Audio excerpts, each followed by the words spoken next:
Hello, everyone. Thank you for coming to my speech today. Some of you may know me from the London Machine Learning Practice Meetup. Can I have a show of hands of who's been to one of them? OK, so we've got a few people. Now, my presentation today is going to be autobiographical, so sample size of 1. Don't take it too seriously.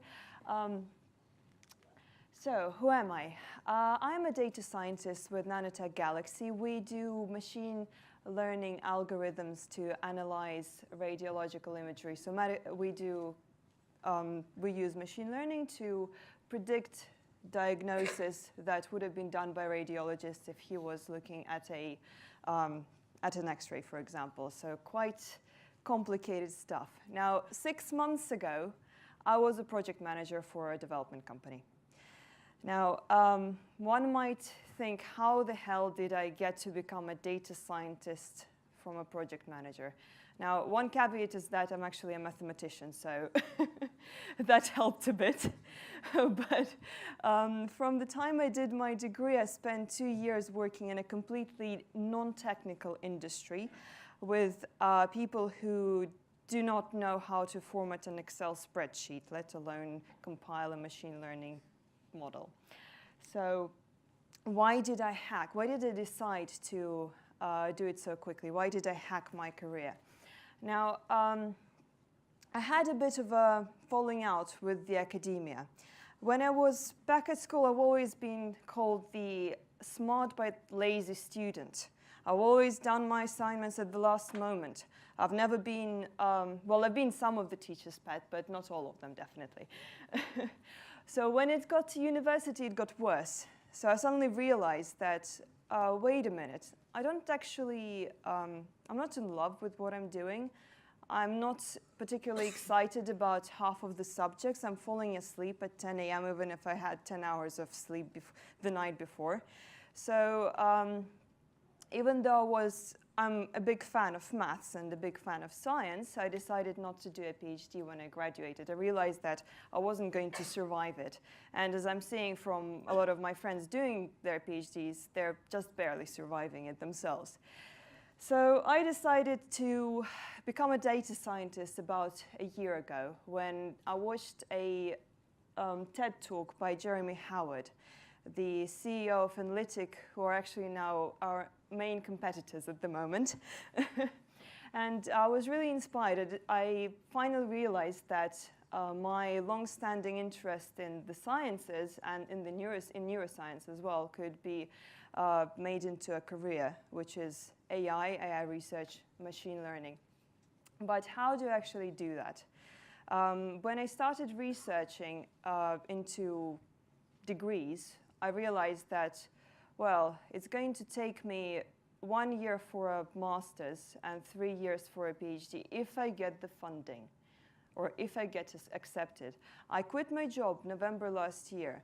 If I were to go for a master's degree, it would have cost me £28,000 as a non-EU student, and I would have started in November this year. Not now even. So I would have still been in my job, which I hated, not knowing what my future is, suffering from uncertainty and facing a large bill from the university as well as the living expenses. So I decided not to do it. I quit my job and I saved some money and I just devoted 6 months to learning, to teaching myself to become a data scientist as quickly as possible. Why would this even work as an approach? Now, because everybody knows that we've got these universities, everybody wants to go and do a degree because that's what people normally do. Well, from practice, one might suspect that, in fact, a lot of social systems are hackable. You don't generally have to follow the rules. If you actually become a bit scientific and a bit of a statistician, you can take calculated risks and calculated inconveniences that other people decided not to take or were too afraid to take and actually find a much faster route. Now, why does our society support higher education in general? The standard answer to that is because, well, there's social pressure, because you're expected to do a degree. But that wasn't the case 100 years ago. Nobody graduated from school like in the 19th century. What you had was people transitioning through labor, people transitioning through family connections, or pure talent and being noticed. Why do we now do our degrees? Well, one might say that, well, we need a more structured approach. We need to actually, and this is valid, we need primary education, we need children to be guided into their careers and have some standardized base from which to build upwards. But an economist called Robin Hanson also has another idea specifically about university and higher education. It's not about social pressure, it's about social signaling. It's about prestige. It's like wearing a Prada bag or Louboutin heels for girls. So what you're actually doing is, by having a degree, you're telling the employers that, well, you've been good enough to get into this university. You've been, it's like a label that is easy to validate and is easily noticeable. So this is why the new equilibrium is that generally people go into higher education now. We don't just try to transition into doing things straight after school or even after primary school, as would have been done even 50 years ago. But the cost of that is increasing. So if you look at the cost of education in the States, between 1980s and 2014, it has skyrocketed.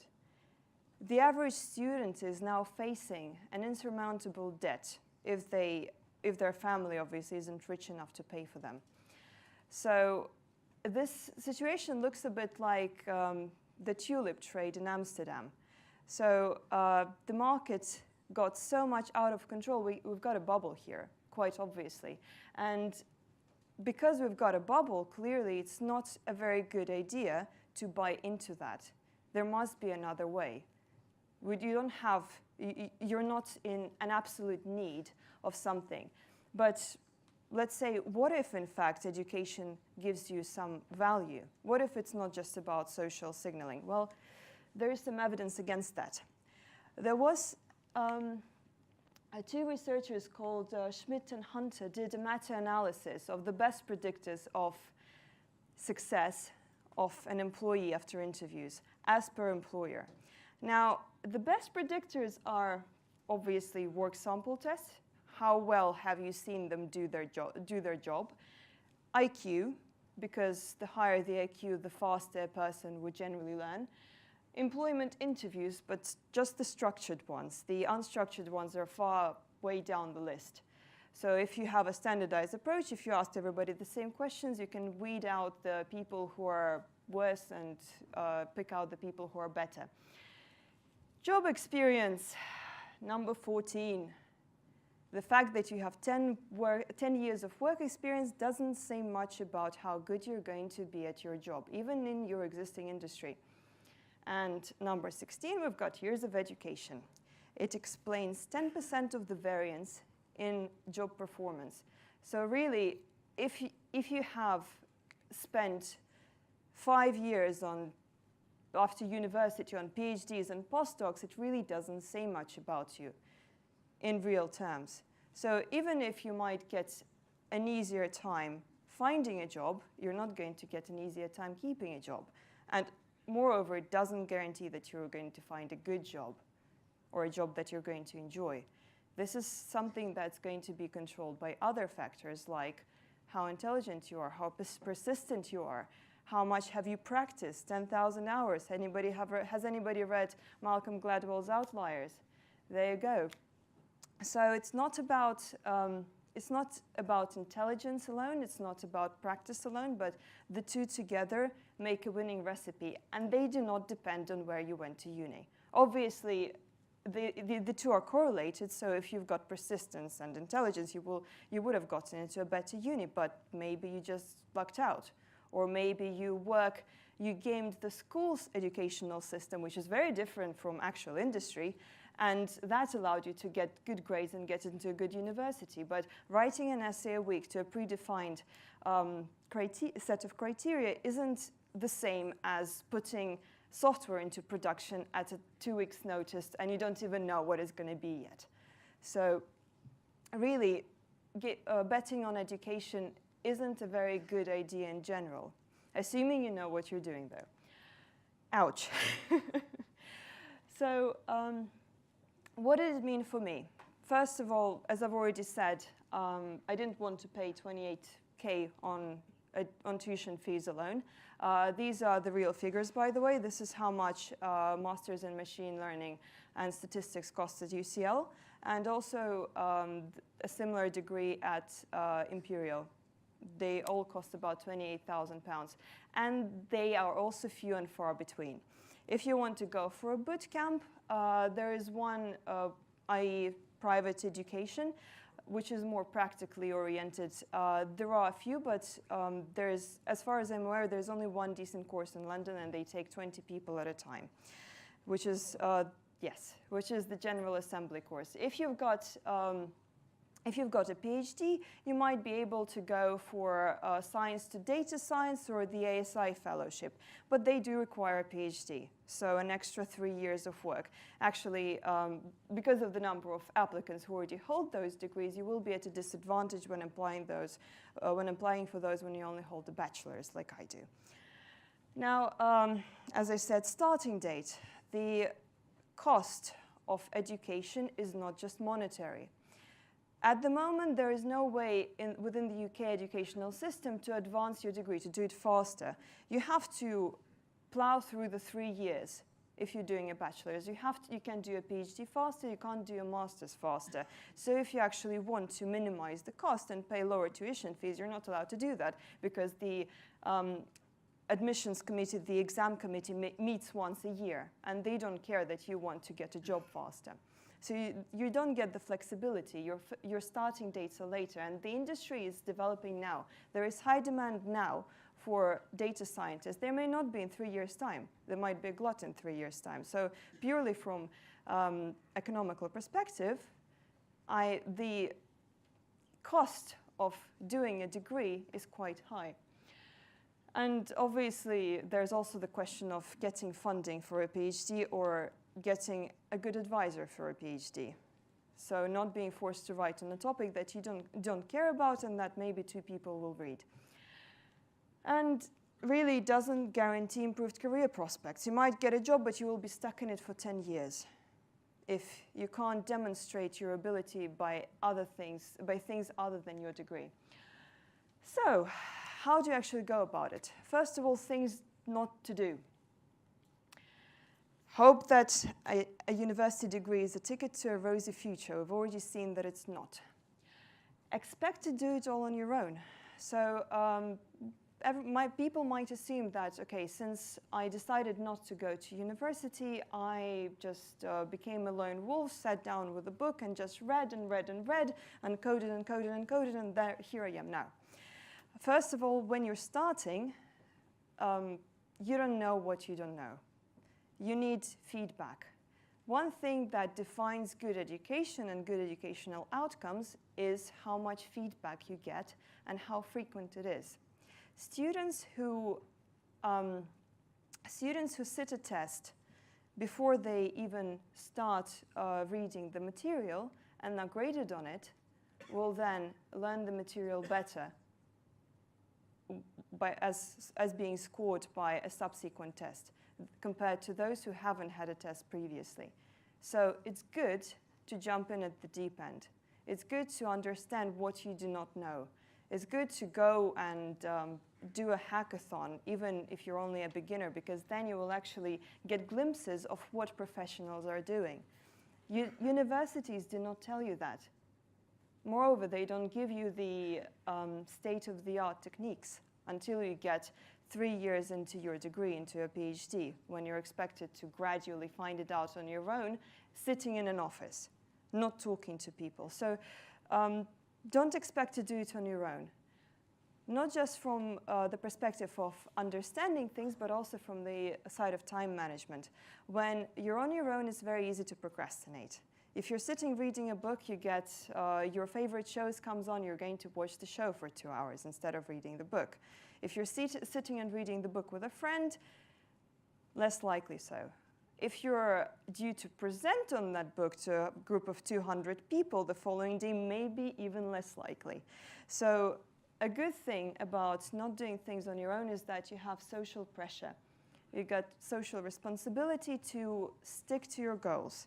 And generally, humans are very bad at sticking to their goals when they're the only ones watching, when they're the only ones assessing themselves. You need external input.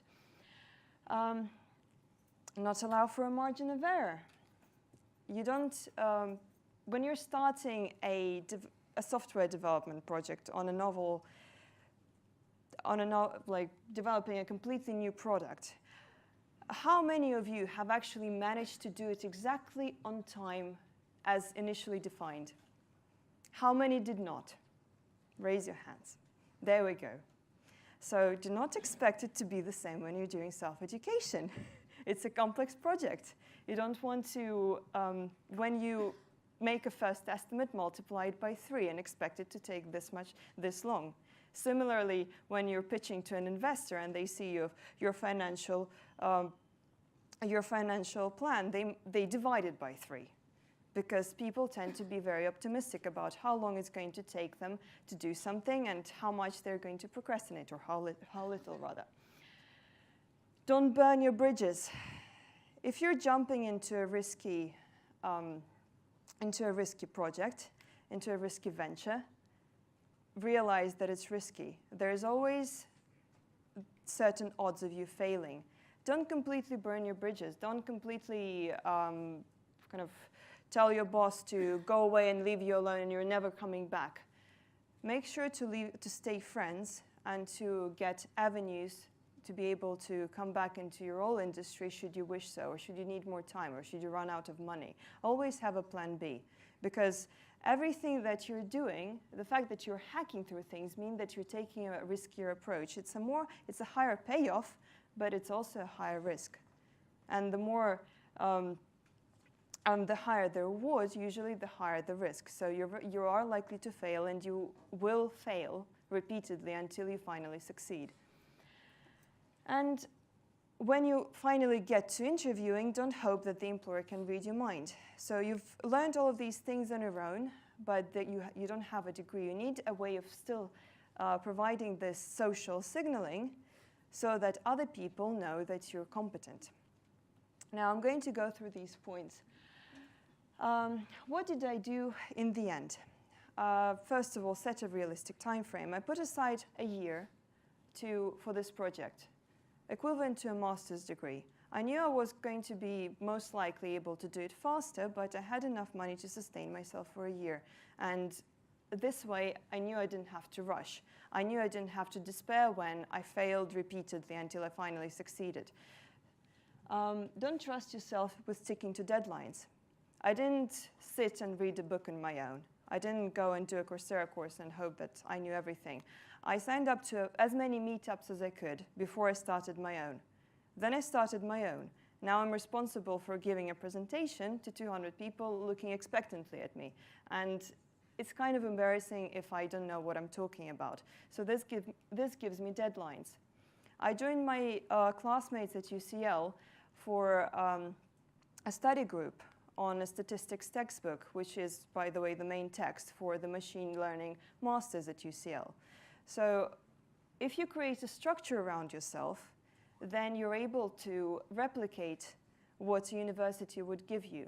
You create yourself deadlines, and more importantly, you create costs for missing those deadlines. Having a cost is very important. If you don't have anyone around you who will if you don't have a group around you that will penalize you for not sticking to your deadlines, there are services that allow you to make a bet, where you pay them money. If you don't stick to your deadline, they pay it to a charity you hate, like Trump supporters. So if you don't learn data science, Trump will win. make a study plan. So the first thing I did was scope the area of my study. Figure out what are the latest developments, when did it all start. Turns out it didn't start that long ago, even though the first neural networks were developed quite a while ago in the 60s. The computing power has only been sufficient in the past 4 or 5 years to do it on any kind of large scale. So we're all lucky there, because there's still a lot of scope for growth. This is similar to what happened when the internet first started getting high speeds, when people suddenly realized that, oh, you can have internet on your mobile. What can you do with that? Apps. Lots of apps. So you need to scope what you don't know and make a study plan. Don't stick to it too rigidly, because you will find out new things on the way, but at least you need to have an idea of how much you're going to have to cover and when the deadlines should be. Finally, prepare for uncertainty. You don't know that you're going to be capable of learning everything in the time you have planned for yourself. Some things will naturally be difficult. You will plateau sometimes. Sometimes you'll get stuck with code, or sometimes you'll get stuck with setting up your AWS server, or installing Cafe on your laptop, whatever. Allow for these things. As with project management, when you're putting a new product, a new piece of software into production, there's always delays.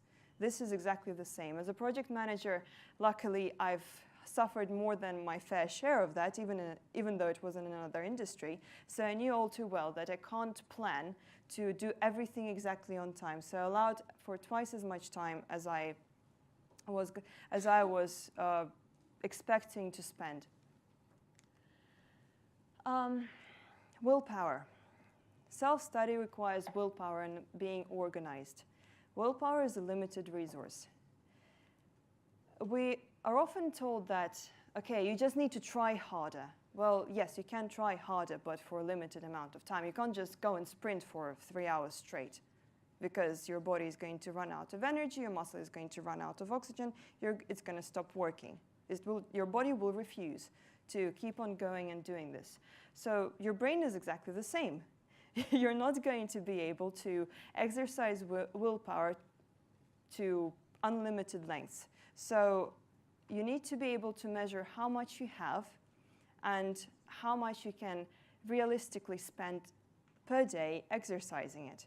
Don't expect to sit down and study for 8 hours a day if you've quit your job, because you won't. Studying is a much more intensive exercise. It's a much higher cognitive load than sitting and doing a task you're used to do. Don't expect to be able to do that. Allow for 4 hours. Do more if you can. External reinforcement and social cost of default. By the way, social cost of default is how they solved microfinancing. When lenders tried to implement micro-lending by lending to a single person, the defaults were skyrocketing. They were like 50, in the tens of percents, so 50, 60, 70%. Because if the person didn't pay back the loan, nothing happened to them. Well, they got told off by the lender, but who cares? However, when they started lending to groups of people, say 6 or 7 people, come together and lend some money to do a social enterprise or whatever, the default rates dropped to 2%. This is what you get with corporate lending for nice large corporations with millions of turnover. Why? Because if one person defaults, the other 6 have to pay their debt. Now, once you've got a social cost of default, you're a lot less likely to try and cheat, to try and not pay back your debts, because there's a high cost of doing that. You will be humiliated by your peers. Humiliation is a much better deterrent than losing money or even losing your job. Therefore, try to introduce as many deterrents as possible to not sticking to your goal. And finally, limit your choices. Humans are not good at dealing with multiple choices, especially when they're allowed to change their mind. They did a study where they gave people a choice of 2 images, 2 posters to keep. Now, some of those people just chose a poster and took it home. The other half chose a poster, and a week later they were allowed to change their mind and swap the poster. Now, when later on they were questioned about how happy they were with the choice, those who were allowed to change their mind were significantly less happy than those who were not. So you will need to, if you plan to transition into a new industry, you will need to manage your mood, you will need to manage your state of mind, because if you get depressed, if you get disencouraged, you're less likely to continue. The happier you are with your choice, the more likely you are to have a good mood and have the energy to study. Therefore, limit your choices. Don't limit your uncertainty as much as possible, because you will have a lot anyway. So if you've decided to do something, commit to it. Do it for as long as you can, until you fail beyond reasonable doubt. Then you can change your mind. But don't try to just move between different strategies every single day. Oh, today I'm learning one topic, but maybe I should learn another one. So maybe I should learn regression, or maybe I should learn XML, or maybe I should learn Java, whatever. So if you keep changing your mind, it's not a very good idea, because it won't just affect your productivity in terms of learning progress, it will also affect your mood. Now, time management techniques. Pomodoro, who knows about Pomodoro technique? Okay, so insufficiently many. Pomodoro technique means that you set an alarm for 20 minutes, and you commit to working for those 20 minutes, and then you have a 5-minute break or a 10-minute break. That way you know that you're not facing hours and hours of work, because when you have a long project, the largest mental deterrent is knowing that you don't know when it's going to finish. This way you have manageable chunks. So you work for 20 minutes, then you have a break, then you reset the timer, work for 20 more minutes, then you have a break again.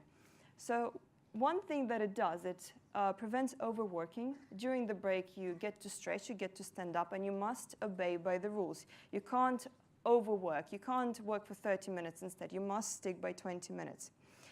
And especially when you have a tight deadline, this is a very efficient technique, because it forces you to do something in those 20 minutes. You can't just sit down and look on Facebook. You have to be focused on your work. And it's only 20 minutes, so it doesn't hurt that much. And you know that you're going to have a nice break afterwards. Spaced repetition. Don't try to do hours, like 10-hour chunks of work in one go. Another example from education. When students learned for 3 hours straight before an exam, they performed significantly worse than when they learned for 1 hour or 1 hour over 3 days. In fact, to perform similarly to the 3 hours, they only had to spend about less than 2 hours time with spaced repetition when it was over a few days. So don't try to cram. It's not a very good idea. If you manage to space your practice over a few days, you will learn more and you will have to spend less time doing it. So why not do it? You'll get more time watching your TV series afterwards anyway. A value of sleep. When sleep deprived, you suffer. Your working memory suffers, your concentration suffers, you perform significantly worse. So it doesn't actually pay to sleep less in order to work more. That doesn't help. You're more likely to, your willpower suffers the first. This is one of the main problems with investment banks, where people work 9 a.m. to 2 a.m. hours. Because Dan Ariely is another researcher who does quite interesting projects. So he looked at how likely are people to cheat when they're sleep deprived. Turns out they're much more likely to cheat. So if you're looking at Excel spreadsheet, and in order to get a bonus, you only need to kind of tweak the formula a little bit. If you're sleep deprived, you're a lot more likely to do that. All of our bankers are sleep deprived. So when you're studying, you must sleep enough. It will maintain your mood, and it will also allow you to learn more efficiently. Every little counts. If you have a task that you absolutely hate, like the other day I had to apply for a grant. I hate applying for grants. I hate filling out stupid questions. I just don't do it. So in situations like that, 20 minutes might feel like too much pain with Pomodoro. So what you do, you reduce it to 5 minutes. Give yourself a time limit. Do as much as you can in 5 minutes, then you can just drop the task if you want to. In this case, you can continue. The point of this exercise is to get started, because once you've actually started, you feel that it doesn't hurt so much, so you just may as well continue it. But first of all, you promise yourself 5 minutes, and if it still hurts, you drop it afterwards. You may do another 5 minutes an hour later, but it doesn't feel like too much pain. And finally, kill your perfectionism. You're not going to be perfect. I'm not perfect. I started learning data science half a year ago. So I'm not trying to compete with Andrew Ng. However, I'll know significantly more than I did half a year ago. I can now teach people about it, and this has value. So don't expect to become an expert. Don't expect to be able to, I don't know, humiliate others, because then you will be humiliated yourself. So this is not just about expectation, this is about modesty. If you're modest, if you're not hoping to become a Superman with your knowledge, then you're likely to have much more realistic expectations, and you're less likely to suffer from perfectionism, which will kill your results. Perfectionism doesn't let you get started, because then you want to achieve so much that the fear of failure becomes too high for you to even try. Now, the N word, networking. Everybody hates networking, but obviously, since you're not doing a degree, you will need to somehow find your connections. You'll need to somehow find a job. And it's a lot easier to find work through your social connections than through applications online, because those applications are frequently sorted by an algorithm. If you don't have, and the algorithms will have features such as, does this person have a degree? Does this person have a PhD? No? Discard. You don't want to be sifted out by a dumb machine before you even get to talk to somebody. You don't want to cold call people. I've tried that. I worked at a recruitment agency for 2 months. It's not pleasant. And moreover, most people get annoyed and they tell you to go away in harsher terms. So what you do instead is you make friends.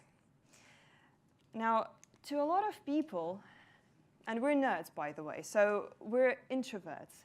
So to a lot of people in the IT industry, networking is not pleasant, because we've always been taught that we need to go and talk to people we don't really like about something that they're interested but we're not. And then when you go into a meeting like that, into a networking event, it actually doesn't work, because your body language shows that you're not interested in them, that you're bored. So the conversation stalls and everybody ends up kind of uncomfortable and kind of unhappy and no results. So the key to this is actually be selective. Don't try to please somebody. Try to find your in-group, a group of people who are actually interested in the same things as you do, and go from there.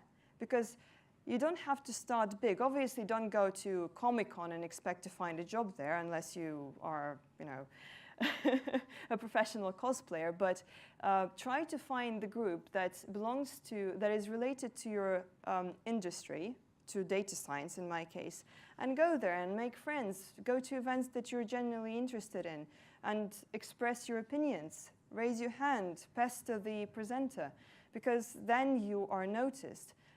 So you will start meeting the same people over and over, and you'll make friends, and you'll find jobs, and you'll get connections.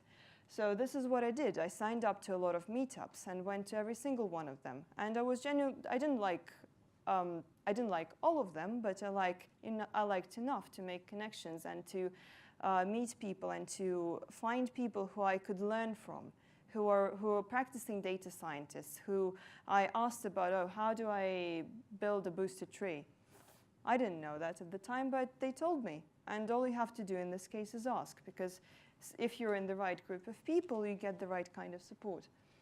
And also, you start signaling belonging to the in-group. By the virtue of having seen you around repeatedly, people will assume that you belong, even if you don't share all of the characteristics of that group. Even if you're not a data scientist yet, if they've seen you at 100 meetups, they'll probably assume that you are. So they might come to you if they need a new employee, if they're looking for somebody. You signal belonging. This is the same thing that your education would signal otherwise. And if you don't have a degree, you need to signal it out by other means. It will also create positive reinforcement. So when you talk to people, first of all, you'll figure out what works and what doesn't. You'll be able to ask questions, but also it's pleasant. It's pleasant to talk to people if you find the group that you're interested in. The whole point of the exercise is not to try and be liked. It's to find somebody who you will like, because then they'll like you in return. Reciprocity. People will tend to show affection to those who show affection to them. And in any case, this is still work. You're not going to like every single meeting you're going to go to. You still have to get up and schedule them and go to them regularly, because once in a while you will get to one where you will meet somebody useful or somebody you will like, somebody who likes you. You get connections, you get jobs. But don't expect every single one to work perfectly. Just try to pick out the ones that sound good to you. And obviously, don't expect immediate results. You need to be seen multiple times. You need to develop your social skills until it actually clicks all of a sudden. And it will not take 1 or 2 meetups. It will take maybe a month, maybe 2. It depends on what your existing level of skills is. By the way, it's also a good idea to do things like improvisation classes. Anything that or dancing classes, anything that makes you humiliate yourself or something that you think will humiliate you in public is good, because then you're desensitized to it. Then you're happy to go and talk to 300 people. Then you don't care about somebody possibly not liking you, because otherwise, if you're really discouraged by every single negative comment, you might stop. You don't want that to happen. You want to desensitize yourself. So, resources. What did I actually do in technical terms? And I will post a lot. There, I have a very long list, which I will post on the Slack channel or possibly on the write-up for the on the presentation page on the PyData website. So, first of all, meetups, PyData, LMLP, my meetup, Science Journal Reading Club. Google them. There's a machine learning meetup as well. Go on meetup.com, enter machine learning, enter data science, and you will see that there are tens of those meetups, and they all meet quite regularly. You can very easily schedule 1 or 2 every single week and go to them. If you don't find any that you like, start one yourself, even better.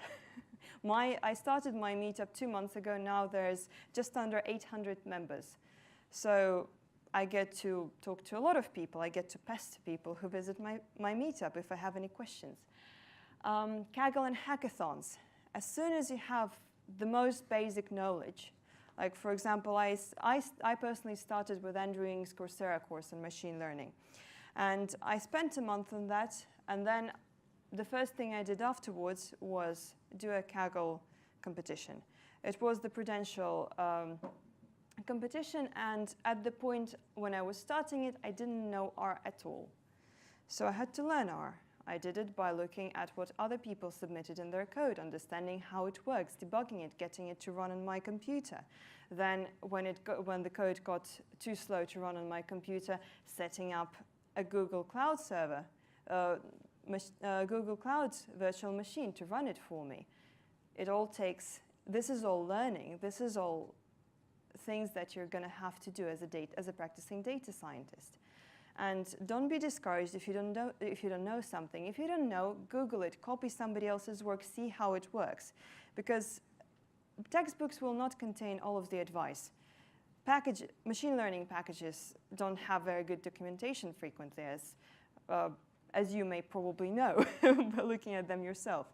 So the best way to do something is to practice. If you can't find something on Google, then ask somebody. Ask the creator of the package. Ask on Stack Exchange. And people will answer those questions quite happily. This is how you write your own textbook. And this is by far the best approach because it closely approximates what you do as a working data scientist. And this is why you will get an advantage over people who learned via textbooks. Because when I'm reading elements of statistical learning, it doesn't tell me how to implement it, how to put it into production. It tells me about the statistics underlying the algorithms, and the authors tries to advertise the particular algorithms they came up with themselves, which doesn't work very well, but they like it. However, when you try to translate that into a career, it doesn't really work. It's a reference. Textbooks are a reference. Competitions is where the actual learning happens. Hackathons. Go find hackathons. Go to, there are some that deal specifically with Kaggle competitions. There are some that try to deal with open source data sets. For example, there was one at UCL where they looked at NHS data and tried to find correlations within it, modeling it, etc. So try to find as many practical events as you can and go to them. Because you will make lots of mistakes at first. You will be extremely slow. It will be frustrating, but you will be learning. And you will have to do that anyway, should you find work. Coursera. There's plenty of free resources. So Coursera has the Stanford course by Andrew Ng. It has a few others related to machine learning. Look at reviews. Look at what the course content is. Pick the ones that you feel are most useful for you. Udacity. Udacity has a course on TensorFlow, which has been recently published by, in cooperation with Google. So use those resources. They're there for you, and they're free. Know your stats. Data science is based on statistics. The reason why I managed to transition into data science so quickly is because it didn't take me that much time to learn the basic stats. But then I didn't remember them at the time I started. The last time I did statistics was 4 years before then, when I was in my year 2, and we had a lecturer who gave us notes, and we just filled out the blanks. I didn't even show up to half of the lecture, so I didn't remember it. I didn't know what gamma function is. But moreover, you will not need most of the university statistics, because at the moment what's taught at universities, even at a maths degree level, is frequentist statistics. And what you need for data science is Bayesian statistics. You need updating. You need to update your expectations as you see new evidence. And this is not covered by a lot of university courses. So books that I have looked at was Elements of Statistical Learning. It's a book by Stanford professors. An Introduction to Statistical Learning with Applications with R, I think by the same guys. A book on statistics by Janes, which I don't remember the title of, but it's very easily Googleable. I'll post it on the Slack or on the website later on. And finally, pester people. If you're lost, then find somebody to ask. This is why you need the networking, by the way. So if you're working on a project, then you go to a meetup, find somebody who might know something, ask them for their advice. They'll point you somewhere, not necessarily in the right direction, but it will move you off a dead spot. And this is all you need sometimes. And that's where you learn a lot faster than by Googling the wrong queries a lot of the time. And finally, read the white papers. So the blogs do not contain state-of-the-art. Competitions do not contain state-of-the-art. If you want to really understand where you want to get to, even if you don't get those papers at first, go to the top companies, go to DeepMind, read their white papers. What are they doing? Go to Facebook, look at what they're publishing on data science and machine learning. Look at the top people in your field, find out what they're doing so that you know where you need to get to. And also, read those papers repeatedly. First time you read them, you may not understand them. 2 weeks down the line, once you've practiced a little bit, you may understand most of the paper. Third time, you'll understand all of it. And this is, again, how you learn. Finally, don't get started. This might sound like controversial advice, but when you're embarking on on a complex project, don't just jump in. Don't burn your bridges immediately. Plan first.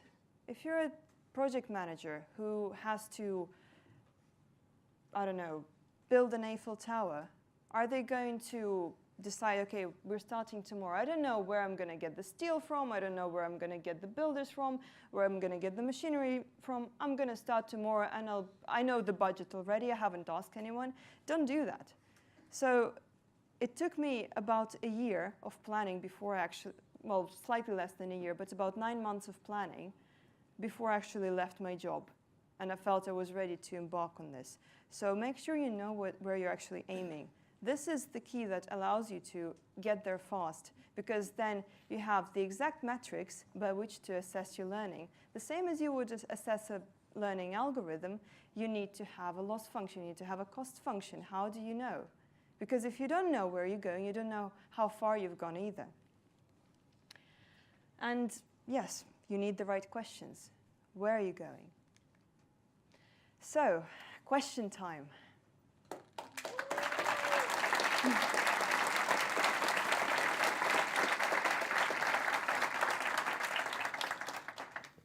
Yes.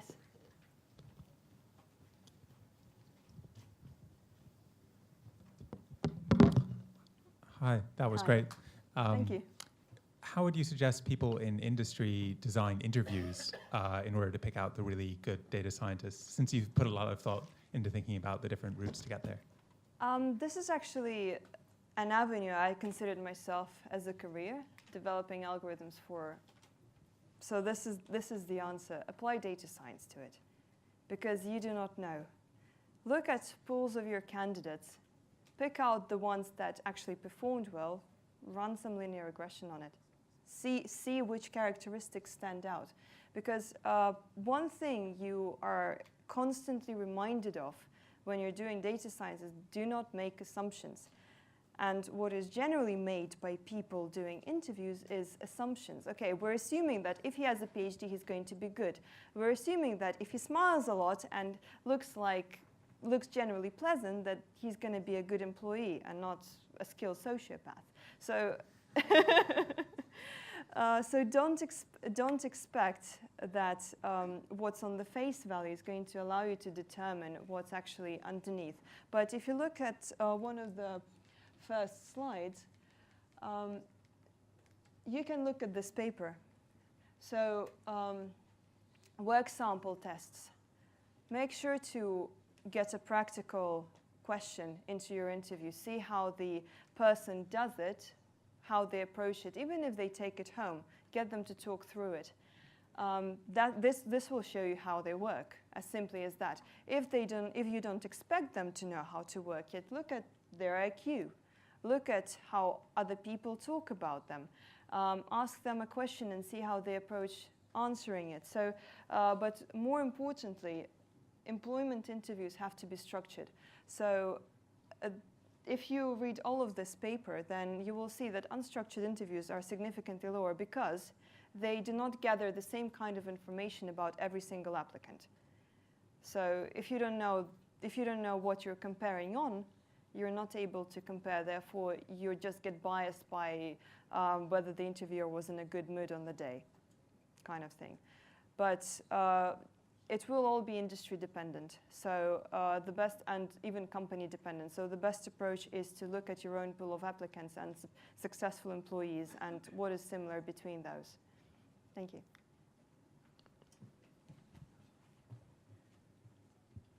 What was your percentage salary change from the previous job to the new job?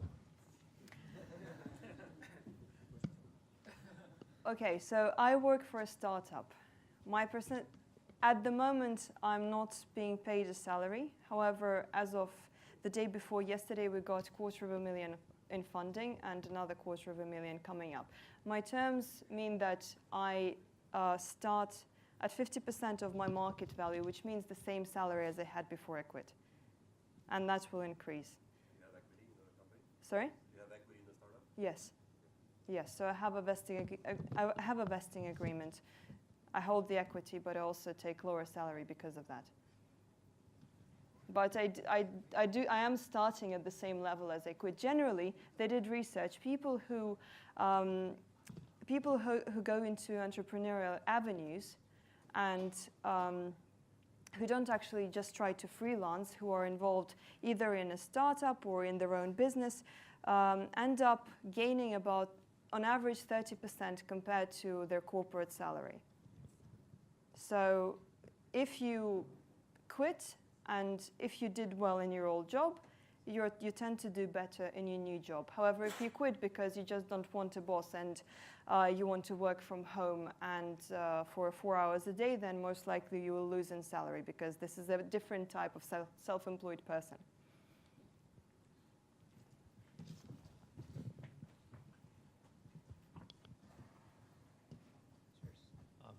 Hi, that was amazing. Thank you. One thing that stands out, a sort of a term that you didn't use in this, is contributions to some open source stuff, which is Contribution to open source. Yes. So, for instance, does it matter having a GitHub sort of profile that sort of shows that you have been contributing to some of the libraries, I guess, that are being used in the industry? So what's the question? So what do you think about that? I mean, so that it doesn't appear in your presentation. Does it matter? Have Yes, you it does benefited matter. from so that? This is the question. So the question is, does it matter showing your contributions to open source stuff? Yes, it does. So this is one way to signal your belonging to the in-group, essentially. LinkedIn, who you're connected to, is another way of signaling your belonging. Writing blog posts about relevant stuff is another way of signaling. So my way of doing that is sharing my knowledge back through my meetup. So all of these things are equivalent. If you're able to share, you're showing that you own the knowledge that you're sharing, whether it's through GitHub or through publishing papers or through teaching other people, it doesn't matter. You can always choose your own way of doing it. But sharing means that you own more than you have to give away.